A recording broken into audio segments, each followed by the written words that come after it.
história começa assim.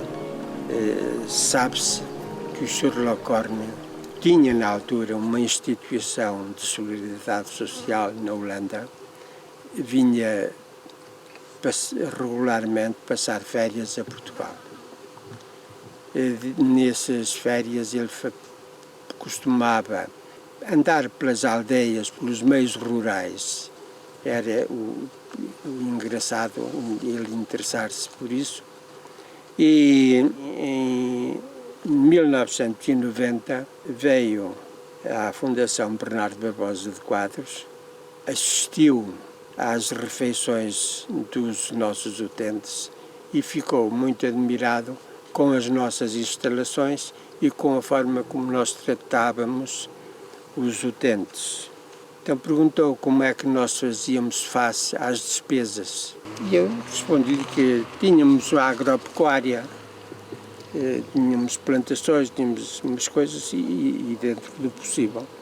Andava um trator a labrar a terra, o Sherlock Horne baixou-se, pegou uma mão cheia e disse: opa, que maravilha!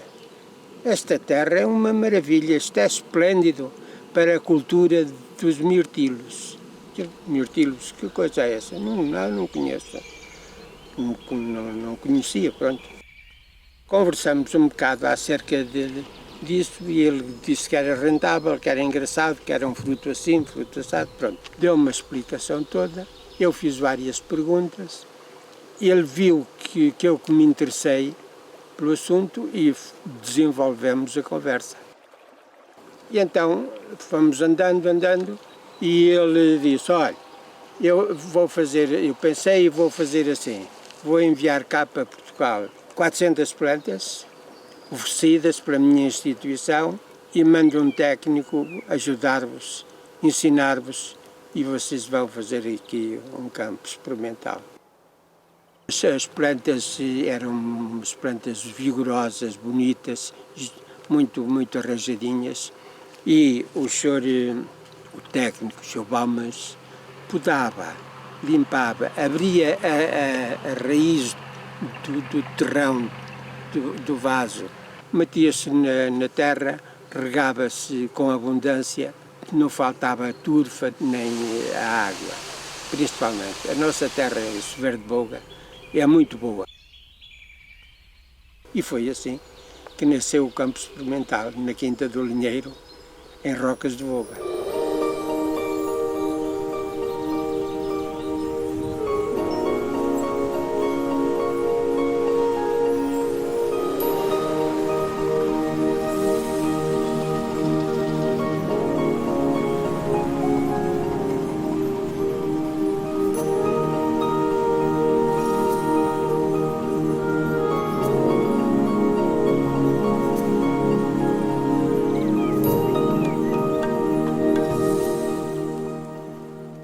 Nos anos 90 começaram-se a fazer os estudos para a adaptabilidade da cultura no concelho. Fizeram-se ensaios na Fundação Bernardo de Quadros e em 92, como verificáramos que havia uma adaptabilidade normal, começamos a fazer a implantação da cultura no concelho. Surgiram vários produtores, digamos que os pioneiros, para iniciar esta tarefa.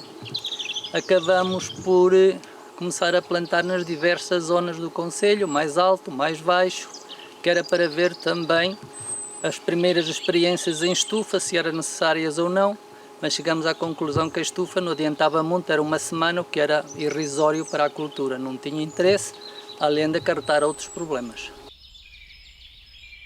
Tínhamos imediatamente problemas em produzir porque não tínhamos conhecimento, e depois em vendê-los, que ninguém os conhecia também. Então valeu realmente os holandeses, que deram-nos algumas informações, mandavam para cá uns boletins, mensalmente, e nós a partir daí começamos a ter gosto por isso, e eles compraram-nos. Mais tarde, nós começamos a iniciar a atividade e nos anos 92 estabeleceram-se à volta de 30 produtores. Estes tinham na altura, a garantia de escoamento do fruto, que também era pouco, porque as plantas eram pequenas, como devemos compreender, teriam à volta de meio metro, no máximo 1 metro, e começamos então a nossa experiência. O primeiro ano que colhemos dessas 400 plantas foi cerca de 150 quilos. Foram vendidos para a Holanda, para uma empresa indicada lá pelo Sr. Locorne. Embalávamos em covetes e em cartões de 10 quilos. Após o primeiro ano de experiência, pronto, correu razoavelmente, mas no segundo ano, estamos aí em 93, tivemos o primeiro problema, que foi que a empresa que nos tinha fornecido as plantas e que nos tinha garantido o escoamento do fruto, podemos dizer que foi à falência. Agora, na altura, tínhamos dificuldade em vendê-los. Alguns foram para a Inglaterra, tínhamos que levá-los, iam de avião, porque era muito tempo, e tínhamos que despachar isso o mais rápido possível. Eu fui algumas vezes, eu e outros produtores, até outras pessoas, levar ao Porto, ao aeroporto, e ia de avião para a Holanda.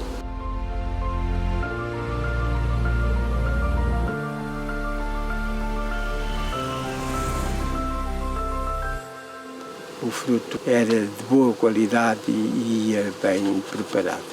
Recordo-me o Sr. Baumans dizer: mantenham, mantenham.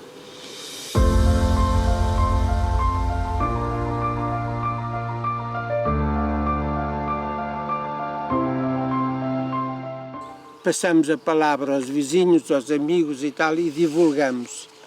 O que é que acontece? Passado uma temporada, já éramos 11 produtores e em 94 éramos 32 e criamos a Mirtilusa, porque estávamos a ter bastante dificuldade na atividade.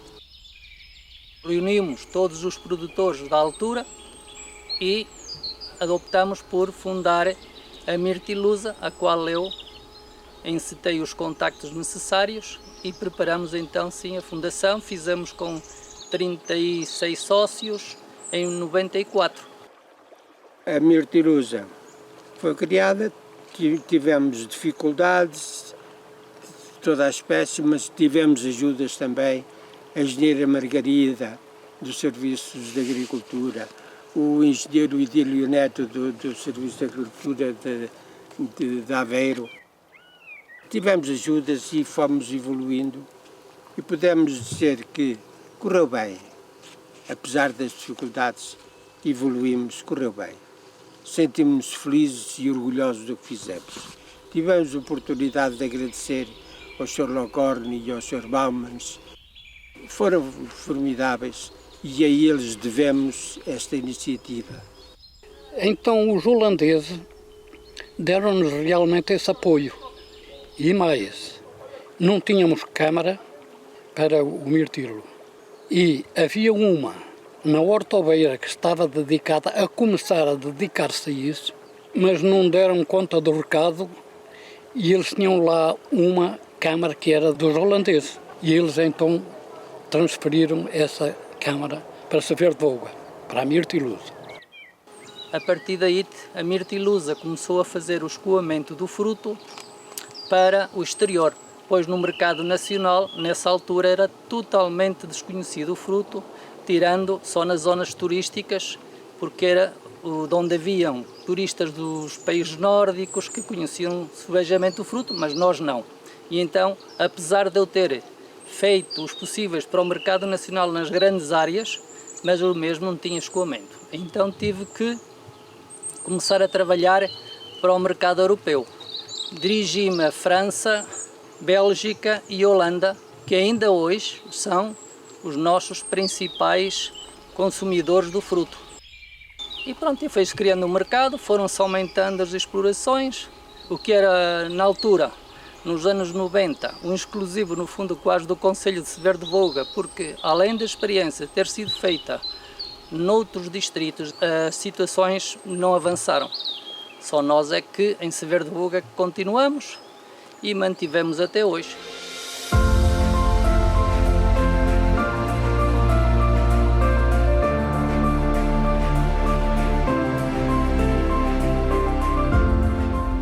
O mirtilo hoje dá ainda algum dinheiro, mas não em pequena cultura. Pequena cultura familiar está e tem tendência talvez a desaparecer. A cultura em grande extensão e feita com técnica, aí sim. Quanto a dizer-se produz muito, produz pouco, eu digo assim, para uma família que faça a mão de obra própria, que faça uma vida económica, vale a pena produzir mirtilos. Era realmente bom porque pragas não havia, mão de obra não faltava e realmente era agradável e era motivo para as pessoas se aplicarem. Eu estava longe de imaginar, muito longe de imaginar que isto chegasse ao ponto onde chegou. Pudermos orgulhar e levar a voz e dizer que os nossos mirtilos são os melhores.